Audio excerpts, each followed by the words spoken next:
নমস্কার বন্ধুরা, শেষ পর্যন্ত কি ইসরায়েল এবং ইরানের মধ্যে যুদ্ধ অবশ্যম্ভাবী? এই প্রশ্ন এই কারণে যে ইসরায়েলের ওপরে ইরান আক্রমণ করতে পারে এই আশঙ্কায় আমেরিকা প্রচণ্ড দুশ্চিন্তায় রয়েছে। ইসরায়েলের ভেতরে চূড়ান্ত সতর্কতা জারি করা হয়েছে। ইরান জানিয়ে দিয়েছে যে আমেরিকা যাতে যে কোনো মূল্যে এই বিবাদ থেকে, ঝামেলা থেকে নিজেকে দূরে রাখে, অন্যথায় আমেরিকার ঠিকানাতেও হামলা হতে পারে। হেজবুল্লাহ জানিয়ে দিয়েছে যে ইরানের দিক থেকে ইসরায়েলের দিকে আক্রমণ আসছে, তারা নিজেরাও সম্পূর্ণভাবে যুদ্ধের জন্য প্রস্তুত। এই রকম একটা অবস্থাতে মধ্যপ্রাচ্যে বড় ধরনের যুদ্ধের সম্ভাবনা তৈরি হয়েছে আবার হঠাৎ করে। কারণ এই সপ্তাহের শুরুর দিকে সিরিয়ার রাজধানী দামাস্কাসে বিমানপথে হামলা চালিয়ে ইরানের কনসুলেট অফিস বিল্ডিংয়ে আক্রমণ করে ইসরায়েল এবং সেখানে 7 জন ইরানিয়ানকে হত্যা করে। এই 7 জনের মধ্যে 2 জন আর্মি জেনারেল ছিলেন। এরপর থেকেই ইরান ব্যাপক প্রস্তুতি নিতে শুরু করে ইসরায়েলের ওপর সরাসরি আক্রমণ করার জন্য। এবং ইরানের রাষ্ট্রপতির একজন ডেপুটি অর্থাৎ একজন সহযোগী, তিনি এক্স হ্যান্ডেলে, মানে টুইটার, যেটাকে পুরো আগে টুইটার বলা হতো, টুইটার হ্যান্ডেলে তিনি আমেরিকাকে সতর্ক করে দিয়েছেন যে আমেরিকা যাতে এই ঝামেলা থেকে দূরে থাকে, অন্যথায় আমেরিকাও এই আক্রমণের শিকার হতে পারে।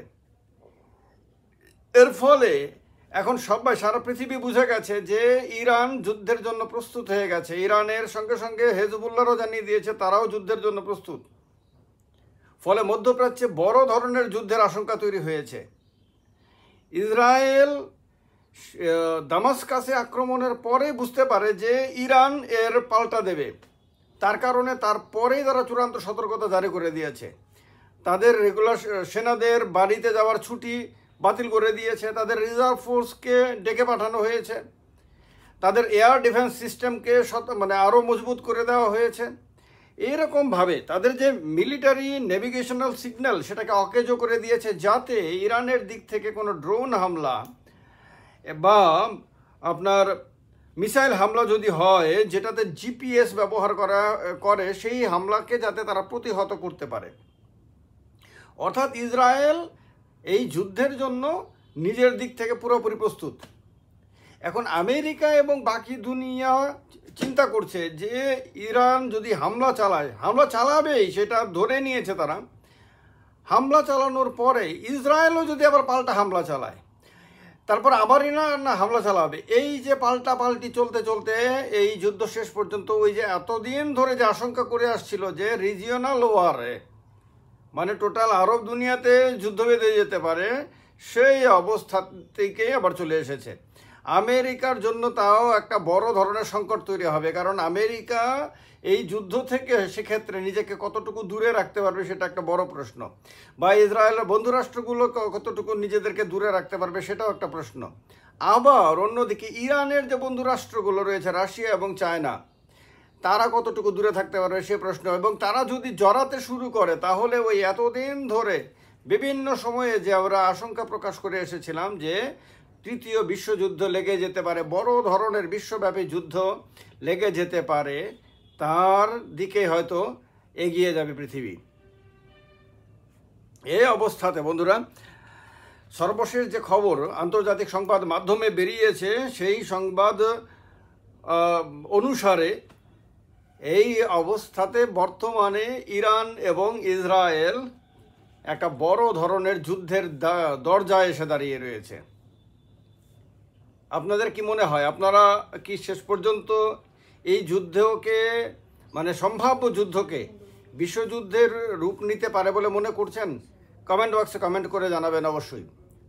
আর আপনাদের কি মনে হয় যে দামাস্কাসে ইরানের যে কনসুলেট অফিসে ইসরায়েল হামলা চালিয়েছিল, যাতে 7 জন ইরানিয়ান মারা গেছিল এবং 2 জন আর্মি জেনারেলও মারা গেছিল, এটাই কি মূল কারণ, না ওই দীর্ঘদিন ধরে যে যুদ্ধের প্রস্তুতি চলে আসছিল তারই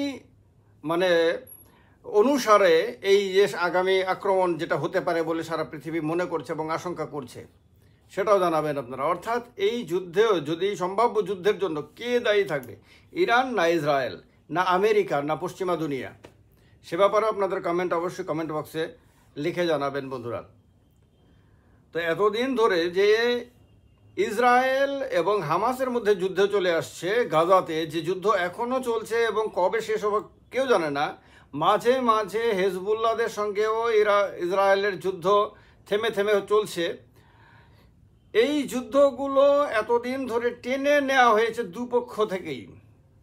এটা কি পরিকল্পিতভাবে দুই পক্ষই বড় ধরনের যুদ্ধের জন্য প্রস্তুতি নিয়ে এই যুদ্ধকে টেনে বড় করছে, যে শেষ পর্যন্ত এটাকে রিজিয়নাল ওয়ারের রূপ দেওয়া হবে? এবং সেই লক্ষ্যেই কি ইসরায়েল হামলা চালিয়েছিল দামাস্কাসে? কারণ ইসরায়েল জানে যে ডিপ্লোম্যাটিক অফিসে কনসুলেট না, ডিপ্লোম্যাটিক বিল্ডিংয়ে হামলা করা মানে কি একটা রাষ্ট্রের সার্বভৌমত্বে হামলা করা। কোনোভাবে একটা স্বাধীন এবং সার্বভৌম রাষ্ট্র এটাকে মেনে নেবে না, এর পাল্টা তারা দেবেই, না হলে আন্তর্জাতিক দুনিয়াতে তার মুখ পুরবে। এতদিন ধরে অনেকবার, গত কয়েক মাসে কয়েকবার সিরিয়ার মধ্যে ইরানের সমর্থিত বিভিন্ন ঠিকানাতে বা ইরানের সঙ্গে সংযোগ রয়েছে এইরকম বিভিন্ন ঠিকানাতে ইসরায়েল হামলা চালিয়েছিল।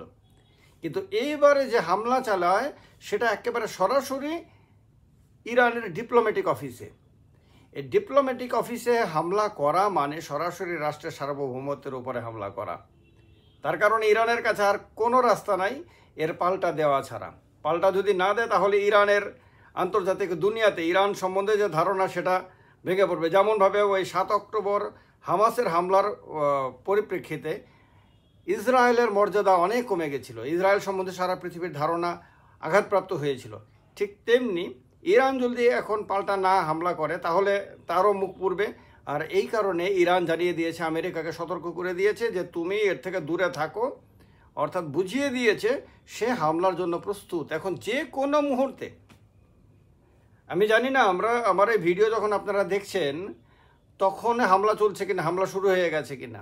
এই রকম একটা অবস্থাতে যে কোনো মুহূর্তে হামলা হতে পারে বলে ইসরায়েলও ধরে নিয়েছে, আমেরিকাও ধরে নিয়েছে, বাকি দুনিয়াও ধরে নিয়েছে। কিন্তু সবাই চিন্তিত যে এই হামলা হলে এর পরিণাম কি হবে, কারণ ইসরায়েলের পরে চুপ বসে থাকবে না।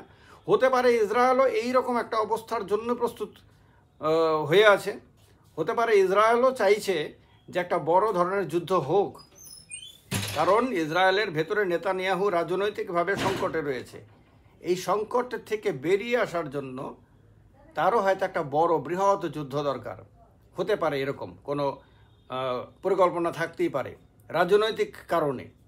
এই অবস্থাতে এই যুদ্ধ বিরাট আকার ধারণ করতে পারে যদি সত্যি সত্যি হামলা হয়ে যায়। এ ব্যাপারে আপনাদের মতামত অবশ্যই কমেন্ট বক্সে কমেন্ট করে জানাবেন। যুদ্ধের দিকে আমাদের নজর থাকবে, আরও ভিডিও আসবে। নমস্কার।